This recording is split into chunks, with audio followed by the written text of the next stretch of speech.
Can we put time in a savings account with a bank? Or can we put time in a battery and charge it up, hoping to use it sometime in the future?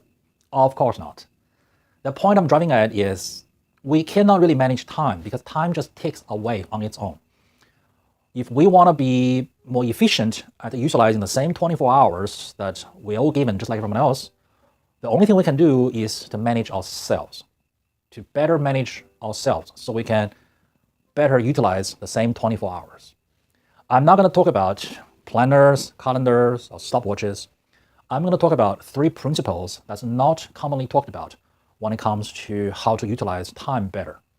The first principle is space management. Take an old school automobile mechanic, for example. Some of them are so nice and neat with the arrangement of their tools on their tool rack.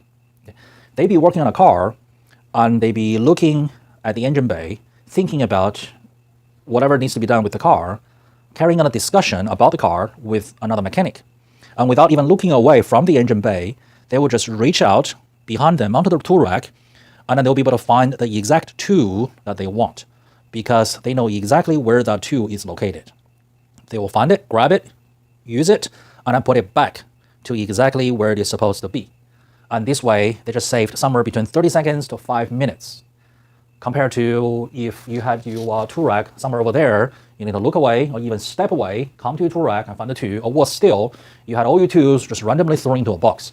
That's probably 30 seconds to 5 minutes of your life wasted.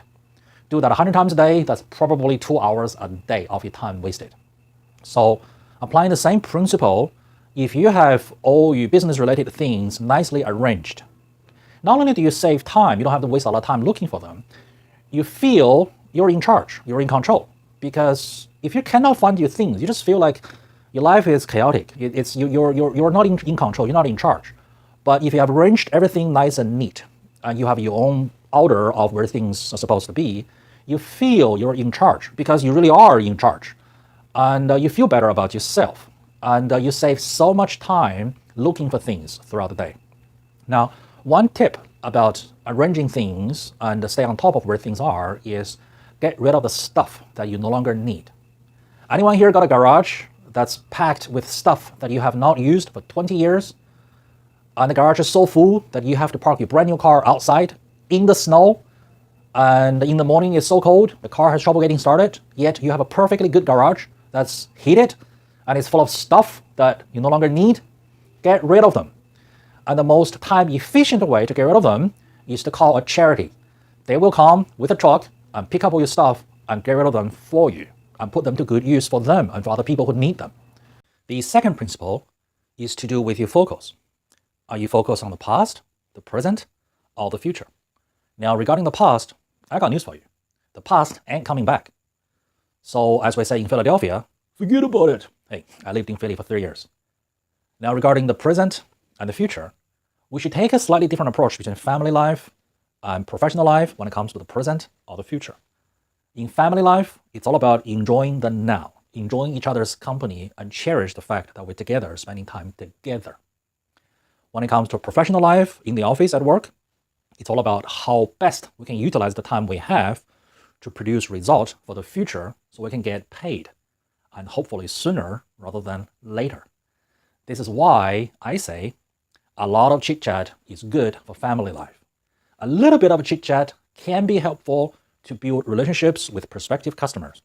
And too much chit-chat is no good for efficiency in the office at work. What would you rather have? Would you rather spend long and inefficient hours at work and not get things done? Or would you rather get things done and get out of there so you can go home and spend quality time with your family? The third principle is how do you deal with things that are unpleasant, stressful, or even fearful? A lot of us tend to delay and not act upon things that are stressful, hoping that it will go away. But you know what happens, right? Because you got this stressful situation going on, you cannot focus on your other tasks that need your attention. Your mind will be wandering off, thinking about what can possibly happen, what can possibly go wrong, the 1,000,001 way that this situation can go wrong, can blow up in your face if you don't deal with it. yet you don't deal with it. And as you sit here not dealing with it, that problem just grows and grows and grows. So it's much more efficient to deal with it, handle it, take care of it. And so many times after you take care of it, you realize it's nowhere near as big of a deal as you originally imagined. Same thing with fearful events, the things you fear.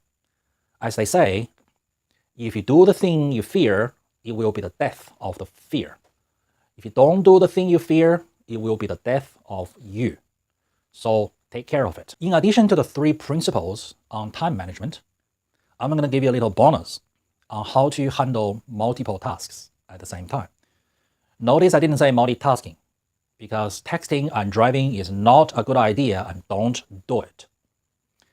Now, if you have, say, 3 projects going on at the same time and they all need your attention, okay, one of the best way to tackle them is to chunk each project down to little pieces of challenges and make each piece about an hour long. And it's a little challenge that will take you about an hour to overcome. And during this hour, you are 100% focused on overcoming just this one little chunk of a little challenge. You're focusing 100% of your physical, emotional, and mental energy on overcoming just this one little challenge. We are the most efficient. We perform the best when we are 100% focused on something. So put that to good use for yourself. So after an hour, when you get it done, be it writing that difficult email or writing the proposal, when it's completed, you can move on to the second project. Again, chunk it down to little chunks of little challenges, each one about an hour long. And then during that 1 hour, focus 100% of all your energy, physical, mental, emotional, all on this one little challenge, and get it done, overcome it. And once you get it done, you can move on to the third project. Again, focus all of your energy, physical, mental, and emotional, on just overcoming this one little challenge, this one little chunk. Okay? And then you can come back to the first project. This way, your mind is never exhausted, because switching the content of the challenge is nature's way to let your mind rest and rejuvenate. So put that to good use for the efficient management of your own time.